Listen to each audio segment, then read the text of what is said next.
ভিজা একাকার হয়ে গেছে। ইস, বাইরে প্রচন্ড বৃষ্টি। এই বৃষ্টির মধ্যে কি যাওয়া যায়? কিন্তু আমি কার বাড়িতে ঢুকা পড়লাম আন্দাজে। বাড়ি ঘরে কি মানুষ আছে? যাই ভিতরে গিয়া দেখি বাড়িতে কি কেউ আছেন?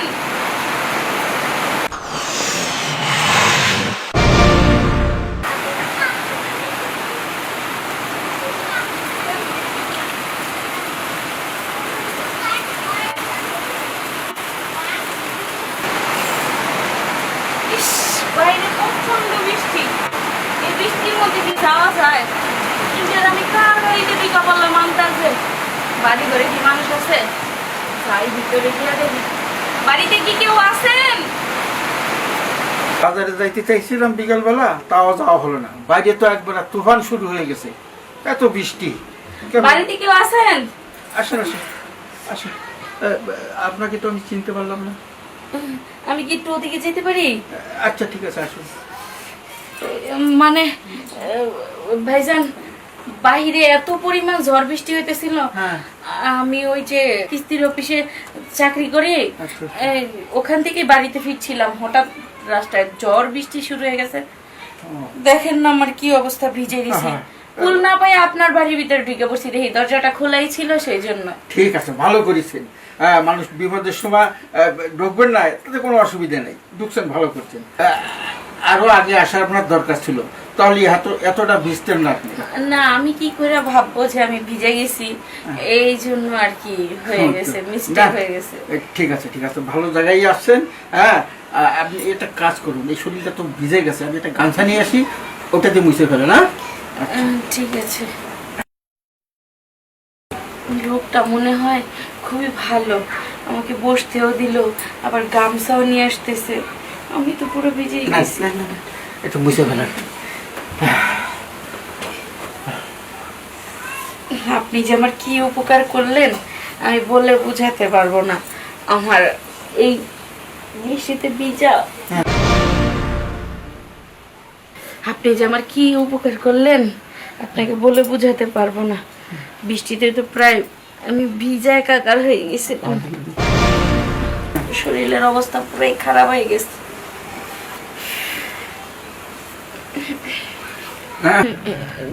গামছাটা একটু জড়াইল, অনেকটা ভিজে গেছেন আপনি আসলে। ভাইজান, একটা কথা বলবো, উপকার তো করলেনই, আমাকে কি একটু পানি দিতে পারবেন? আমার গলাটা কেমন জানি শুকিয়ে আসতেছে। অবশ্যই। পানি খাইতে চাইছেন? আর কিছু আনবো পানির সাথে? না না না না না না, শুধু পানি হলেই হবে। ঠিক আছে। সত্যি মানুষটা খুব ভালো, যেটা বললাম সেটাই করতেছে। ঠান্ডা পানি ফ্রিজে।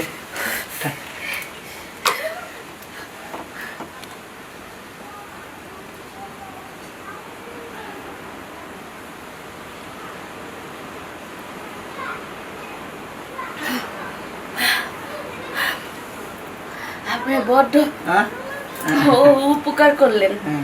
ঠিক আছে, আর উপকার করা তো মানুষের কর্তব্য। এই যে আপনি বিপদে পড়ে আজকে আমার বাড়িতে ঢুকে পড়ছেন, বাইরে এত ঝড় তুফান, হ্যাঁ, আপনাকে আমি দেখবো না? এটা প্রতিটা নাগরিকের কর্তব্য। আচ্ছা ভাইজান, ভাবি দেখতেছি না, ভাবি কোথায়? ওরে, যখন ভাবির কথা জিজ্ঞেস করছেন আমি বলি, আসলে কি, ওই আমি দেশে থাকি না, আমি থাকি বিদেশে। 10 বছরের জন্য গেছিলাম। তা ওই এর মধ্যে আমার ওই বিয়ে শাদী করা হয়নি, বয়স একটু বেশি হয়ে গেছে। আপনি ভাবছেন এত বয়স হয়ে গেছে বিয়ে শাদী করেন নাই? ওই 10 বছর খাটার পরে বিদেশে আবার কোম্পানি বললো যে আপনি আরো 10 বছর থেকে যান। মানে আমার ওই কাজের দক্ষতা দেখে আমাকে রেখে দিল। 10 বছরের পরে যখন বাড়িতে আসলাম, এসে চিন্তা করলাম যে না, একেবারেই টাকা পয়সা কামাইয়া ধুমধাম করে একটা বিয়ে শাদী করবো। এই আরো 10 বছর কাটাই দিয়ে এই 20 বছর আমার বিয়ে শাদী করা হয়নি। এই জন্য একটু বয়স পার হয়ে গেছে আমার আর কি। কি আপনার? ভাই হ্যাঁ বৃষ্টিতে ভিজছি তো হ্যাঁ মনে হইতেছে আমার মাথাটা ভার হয়ে গেছে, ঝিমঝিম করতেছে, আচ্ছা আচ্ছা গায়ে মনে হয় জ্বর চলে আসতেছে। আপনি যদি কিছু মনে না করেন হ্যাঁ। আমি কি একটু এখানে রেস্ট নিতে পারি? বৃষ্টি কমলেই আমি চলে যাব। ঠিক আছে, অবশ্যই পারেন। নিজের ঘর মনে করেন, কোনো সমস্যা নাই। আপনি ওই শুয়ে পড়েন। এই শুয়ে পড়েন। মানে আচ্ছা, আমি বাইরে যে বসছি, আপনি এখানে একটু রেস্ট নেন ভালোভাবে। হ্যাঁ ঠিক আছে, শুয়ে পড়েন। চাই একটু রেস্ট নিয়ে নিয়ে, আমার মাথাটা ঘুরতেছে। মানুষটা খুবই ভালো।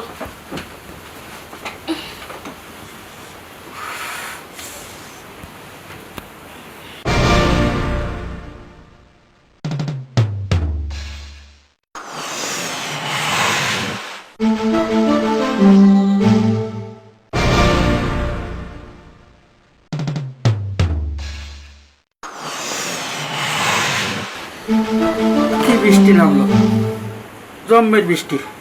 এদিকে বাজারে যাইতে পারলাম না, আর এদিকে এই মেয়েটা বাড়িতে এসে আশ্রয় নিল। এদিকে বৃষ্টির পানিতে ভইরা ভেজা, তার মাথা নাকি এখন ধরছে, মাথা ব্যথায় বলে আর ঘুমাই গেছে। আবার জ্বরটা রাইল নাকি, সিজন তো ভালো না, আসতেই পারে।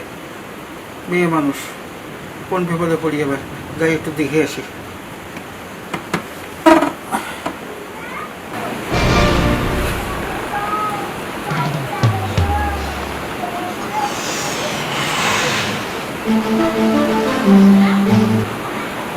বাহ, কি সুন্দর, কি ফকফকা শরীর, একেবারে মনে হচ্ছে মধুপুরের আনারস আর টাঙ্গাইলের চমচম। এত সুন্দর শরীর, এত সুন্দর গঠন, দেখলে কার মাথা ঠিক থাকে? আমার তো বাবা মাথা ঠিক নেই, মনে হচ্ছে যে খপত করে খেয়ে ফেলি। কিন্তু একটা মেয়ে মানুষ এভাবে আসছে, কি করে তাকে বলি? এদিকে আমি বিয়ে সাজিয়ে তো করি না, মন তো ভালো লাগছে না। বাহ, একটা কাজ করি, যাই কাছে যাই, কাছে যাইয়া একটু গায়ে হাত বোলাই, মাথায় হাত বোলাই, এই পাইলে পার, পরে বাকিটা দেখা যাবে। আস্তে আস্তে লাইনে আনা যায়, তাহলে ঠাকুরটা ডুবাই দেবো। হ্যাঁ যাই।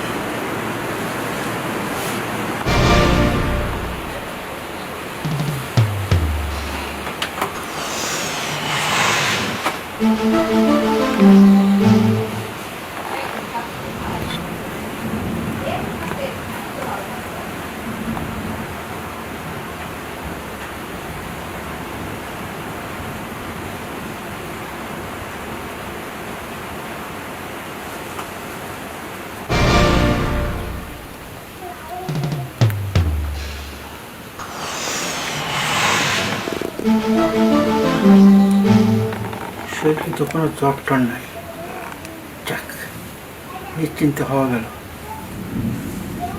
কিন্তু এই এই অবস্থা দেখে আমার তো মাথা ঠিক নেই। এখন তো আমার নিয়তটা একদম খারাপ হয়ে গেছে। এখন তো আমার মনে চাইতেছে ঠাকুর ডুবানির জন্য। যাই হোক, ঘর তো আমার, আশেপাশে কেউ নেই, এখনই কামটা সেরে ফেলাই, পরে যা হবে পরেরটা পরে দেখা যাবে। এই সুযোগ হাত ছাড়া করা যাবে না।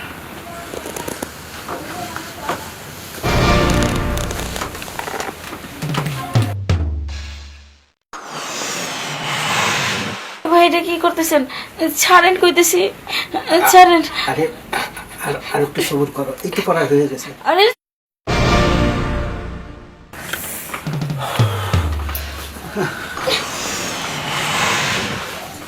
ছি ছি ছি ছি ছি ছি ভাই, আপনি এটা কি করলেন?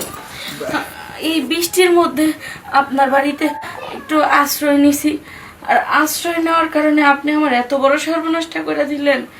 আশ্রয় নিছি দেখে আপনার সুযোগের ঘরেই সদ্ব্যবহার করলেন। বলছিলাম ওই, আসলে কি আপনাকে দেখার পরে আর নিজেকে কন্ট্রোল করতে পারি নাই।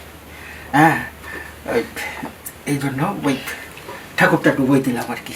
ছি ছি ছি ছি ছি ছি। আমি এখনই চলে যাবো, যত ঝড় বৃষ্টিই থাকুক না কে, আমি আর এক সেকেন্ড এনে থাকতেছি না। না, না। আপনাকে মতো মানুষগো যারা বিশ্বাস করব তারাই জীবনে মরবো। শোনেন শোনেন কথা গেল গাছুলে যাক, আমার তো ঠাকুর ডুবানি হয়ে গেছে। কিন্তু মেয়েটা খুব সুন্দর,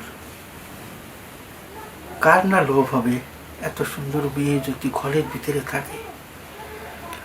মাঝে মধ্যে আমি প্রবাসে এরকম একটু একটু সময় কাটাইছি, কিন্তু বাড়িতে এসে এই সুযোগটা পাই নাই। সব কিছু আসলে কেন ভাগ্যের ব্যাপার। আমার ভাগ্যটাই ভালো।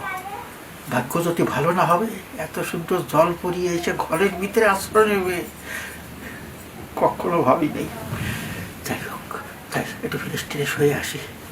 চলে গেছে গেছে, কিন্তু একদিক থেকে কাজটা আমি ঠিক করি নাই। মেয়েটা আইছিল আমার কাছে আশ্রয় নেওয়ার জন্য, খুব খারাপ লাগলো। যাই হোক, মাথায় যেন ভূত চাপছিল আমার, নাহলে এরকম একটা কাজ করে ফেলাবো। যাক, যাই ফ্রেশ হয়ে আসি। চলে গেছে তো, পেপারটা কাটছে।